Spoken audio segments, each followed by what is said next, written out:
The Nigerian Railway Corporation has announced plans to introduce electronic ticketing for the Lagos-Ibadan-Warri Takpe train services.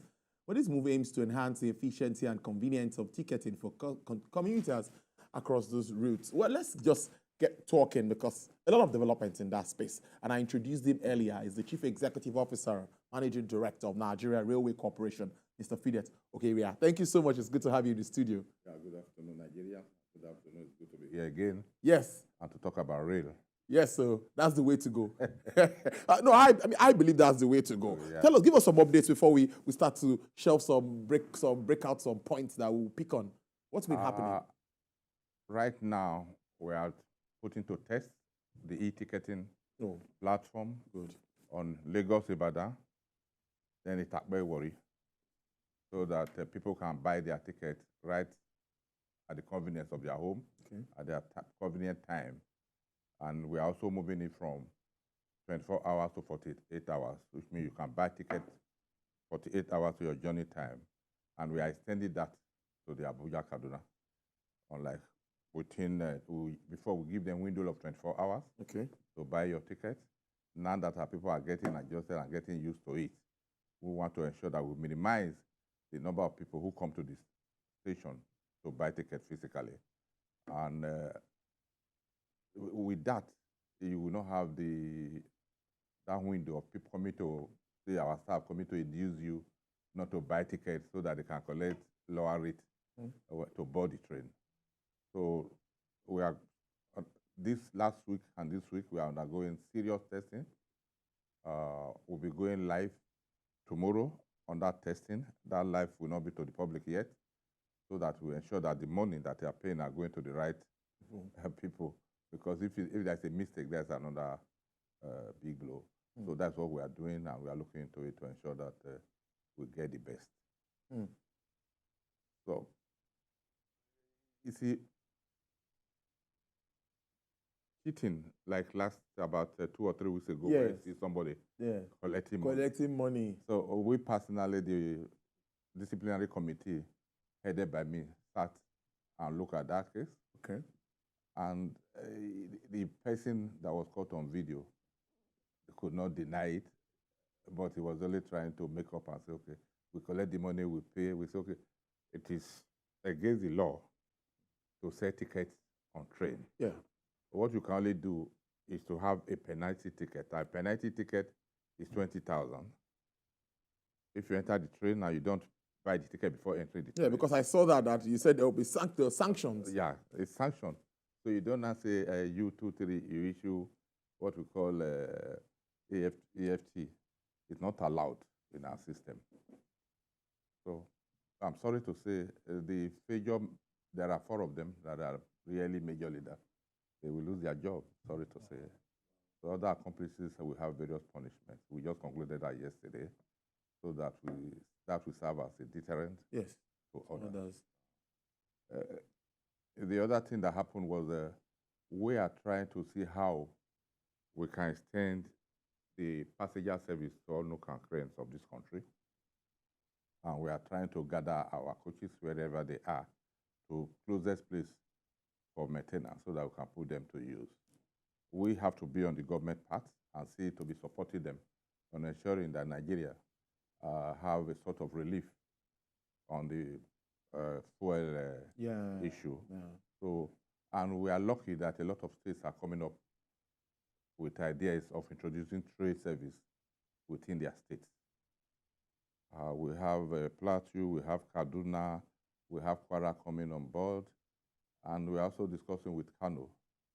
And then with this opportunity, we'll be able to discuss with Borno State government. It's good that they looked out for us. Yeah, we're going to talk about that too, because I read that. I don't want us to go there right away. It's good they looked out for us, but we are now having interest of states, and we have developed what we call a framework for track access. So individuals can buy their train, and we just give them the frame access and the framework so that they can look at it. If it's convenient for them, we provide scheduling and maintenance and ensure that the track, because we have a single track, and we need to occupy the track occupying the track will reduce this vandalization that is happening. Because right now, Lagos, Abuja, Kaduna, we are running 2 trains because we don't want to run late. We have to stop all trains by 6. We are running 1 return trip from Itakpe to Warri. Before then, we have started doing 4 trips, 10 trips in Abuja and 8 trips in Lagos.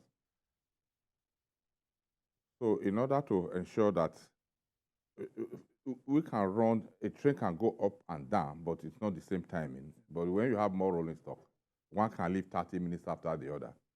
So when we have that and states that are interested in occupying the national track, so the framework we have developed already approved by board can be passed to them. If they buy into it, we encourage them to come in and they pay for using the tracks. They pay for using the tracks. I get that clearly now.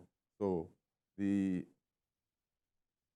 issue that happened in Borno is a good thing, and it's also because it's opened a lot of, which means people are paying attention to protect railway. That's why it was not an attempt to steal. It was an attempt to move them to where we can maintain them and deploy them. Okay. And I know by now the state government of Borno understand, the commissioner understand that you cannot move just those staffs we are properly instructed with the management to do that. And we mobilized to do that. And we put every step that was necessary in place. I think due to miscommunication, something happened. But we are talking, and we hope that things will soon be resolved. The only painful thing is that the tires were shot at, 20 tires. Where they are trying to... they shot at them, I don't know why. Windscreens were broken. I don't know why. So we'll find a way to see how the state can ameliorate those issues so that we can move ahead. A lot has really happened. Back to the e-ticketing system. So is it now for all routes? Or... Yeah, for the standard gauge. Okay. That is Abuja, Kaduna, which is already on Warri, Itakpe, Lagos, Ibadan, that are coming on stream, hopefully by the end of this month. So that will cover the standard gauge. We cannot still looking at how we can do the narrow gauge. You know, the narrow gauge, the stations are not the same like the... Yes. There a lot of investment is required to ensure that you ring fence the station. Because it's no use if you are doing e-ticketing and people can, for instance, from Ebute Metta, go to the station at Ebute Metta with a lot of access to the platform. They will require a lot of investment, or like the modern station that have been to a certain stage that require minimum investment to ensure that you have one exit and one entrance to the platform. So, but however, we are still looking on how to do that of the narrow gauge to ensure that, because that is the way to, anytime you leave human being, there is always that manipulation. On electronic, when you manipulate, it can be traced. Yes, it can be. Traced. So we are looking forward, and we are still discussing with a lot of people on the narrow gauge and see how we can ensure that, because it costs us money to print tickets. So why don't you invite the people to do it, concession it, so that that money you spend every month to print tickets, you're like printing money, maybe because of printing money is higher than the money itself. The money itself. So also the ticket, because it has to be very secured. The mine is printing our ticket, the printing and central bank print our ticket. So we hope with the advent of the e-ticketing, the leakages will stop. People will be encouraged to now use the train, because the idea of queuing at the station also discourage some people. And maybe when they get there, they say no ticket, they have sold. But when you have secured your ticket, you have know that you are sure of traveling. Yeah. So those are the things we are looking at right now. As I said, trial run on the system, both Itakpe Warri and Lagos Ibadan is on, tomorrow I will be with them live to see Wow. and query it and know before we take the next decision whether to open it to the public or there are some other Things you need to address. to be added. And the NIM is also being introduced. Wow. So that you can profile your passengers. So at the first go, we are going to capture your NIM, but on the second time when you come thereafter, it's already in the system and we don't need to Capture again. Yeah. Anyway, let's stay with that and talk about security issues. Of course, we won't let out all your security plans because it's sensitive. But what's really happening with regards to that? At least thank God for some time we've not heard any negative news. Yeah. On the security issue, yeah. Last time before we came back, some security technology, we deployed them. Okay. At least we can monitor our trace on live, on my phone, at the control room, and the beauty of it is that the trains can be communicated with at any time. Wow. We have the smart radios that we have deployed, both to the security and to the staff who are in position to control the train. So we also deploy more men, military, police, civil defense, hunters, and I think it's hidden because sometimes when there's an issue of vandalization, they report before so that we don't run into it. And the higher technology deployment is also being discussed, finding a way to go around it to get funds for it. And we are also preaching that as far as the security for the nation is perfect, it will also reflect on the rail. It's not cheap to start doing separate security for rail, for road, for airports. Yes. It should be a national issue. So that even the solid minerals also have mining police. So it's better to have it so that if this track and the station are safe, what of when coming to the station? So it should be as is done in a developed world, so that the security is one package for everybody, the market woman, the market space, the schools, the primary, secondary, university, and the rail station should be covered. We have technology for that, and the response should also be one unit. So, but when you have them separated. For rail, for this, I don't think, I'm not an advocate for that. We like Naira and Kobo many times. When you look at all of these challenges, and what's your projection? There's a lot of challenges. Economically, we know it. And yes, and you were also on that team that went to China, and I'm sure some business discussions were being made. Yeah. How does any affect your space that in your capacity? Yeah, I would say we have at least some good news. Okay. That we have contracts that are running. Wow. And the vice president was able to talk to them, and they made some promises. But I'm not in position to give details before. But I know Nigeria should be hopeful. The Renew Hope agenda is really working, and they are discussing and they are making progress.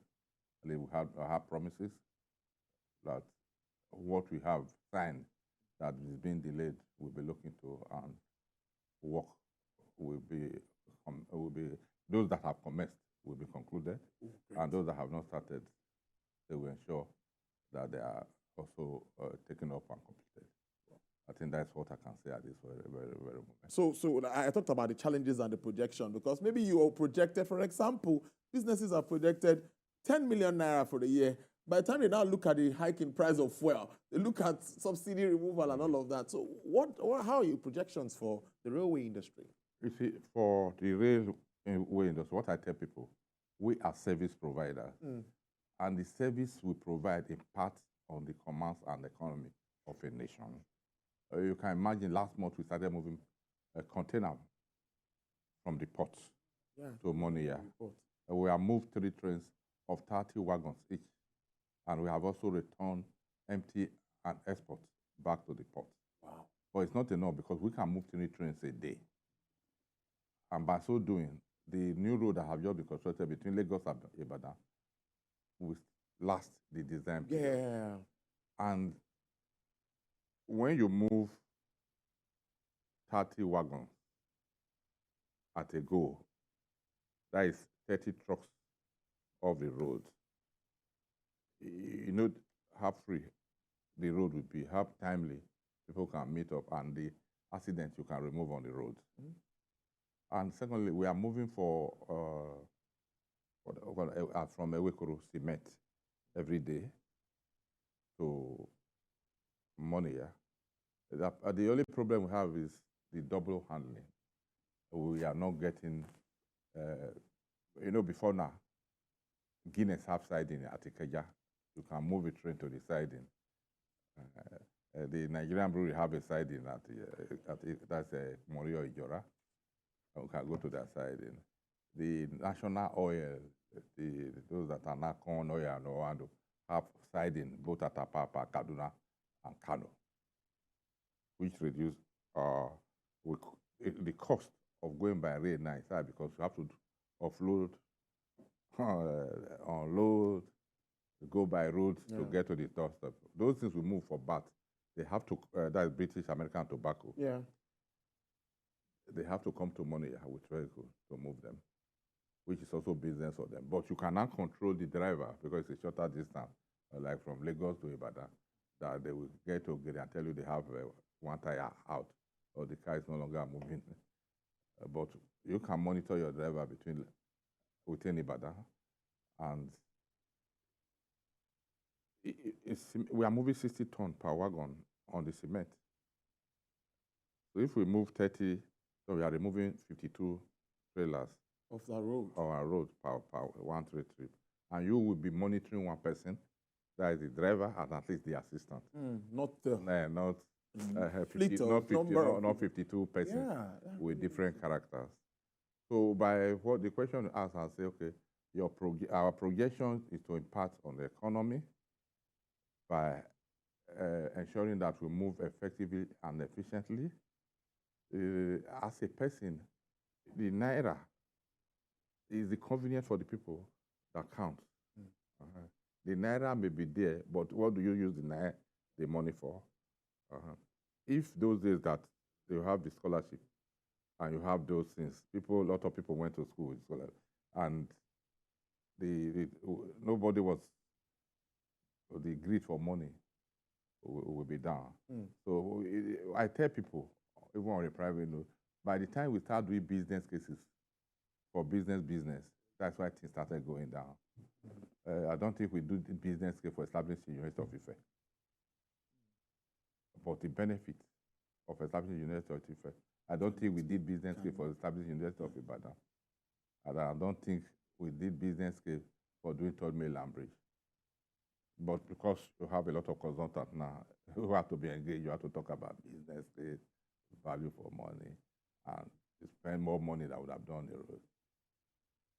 So there was a year, I think, when I was a stand director then also, that we have to call what they call transaction advisor.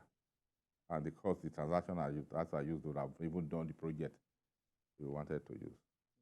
So I'm not saying they should not have them, but government is to provide service convenient for people. As you have God that have provided water, air, just free. The next to God is government. It's for us to now arrange it to ensure that people benefit from what God has given us. That's my personal attitude. And what you can do to ensure that your service is good, we can make that sacrifice to make the service reliable. More people should benefit from it. And by so doing, imagine if you have a train going to Abuja. I think last time when I came from Abuja to this, I have to wait almost 5 hours to board my flight. That 5 hours would have taken me by rail, and you can plan your journey. So that is the way I look at it. Apart from that, when you have a rail line connecting everywhere, you are going to engage people. More people will be employed. You are providing an avenue of reducing the number of people that will be available for banditry. And as I say, an idle person is the Igbo's workshop. So I told people when I went to China first in 1995, 96, Wow. there was no rail. We were using small buses. But today now you have the rail and the economy of China. Everybody's talking about it today. So because the infrastructure came up, the express road was not there then. And you now have the express road. People can move their product. People can travel at peace. So we also should be, it's not a new thing. We should copy from there and see. You see, what you must put in place for things to happen must be in place. There's no magic, no juju. I agree with you. There is no juju about it. So Nigeria cannot be an exemption. Basic infrastructure. In those days when we are in school, if you are coming from home, you play ball on the road, you see tap on the street, you put your head, you water your head. Yeah. So, and those things have to be in place. Nobody is talking about public water again. And you know, when you don't have public water, the health of the people is also in danger because you don't know what they take. Before then, they have people who go out and test water to make sure that the water that you drink is okay. Good enough. But when it's now everybody is struggling for money, naira, and we will never get it right. MD, I want you to tell Nigerians what you want them to hear as we wrap up now and touch on this e-ticketing thing, what they should expect, and talk about maybe some recent expansions as we wrap up this conversation. We are live on all platforms now. Okay. You see, the e-ticketing is the way to go, is the way to secure our money. Right, as you buy your ticket, it's going to the government account through the TSA. Good. And those who do, the concessionaire will also get their phone direct. As I pay my ticket, it should be able to move straight to the various bank, central bank, because we insisted that we should not have any way, immediate thing, at least before they should get to the account. So also, we have it in Abuja, Kaduna, and every time we improve on that, we're also going to have it now at Itakbewari and Abuja, Kaduna. At the end of the month, we hope to be live. Our customer can now go online to use it. The other thing too is that we are going to be increasing our speed, especially within Lagos. I'm also using this opportunity to tell my brothers and sisters that play on the track to be aware that right now we are doing 40 kilometers. We are going to be moving to 80 kilometers because the track is designed for 150, but we won't mind going 120 kilometers per hour.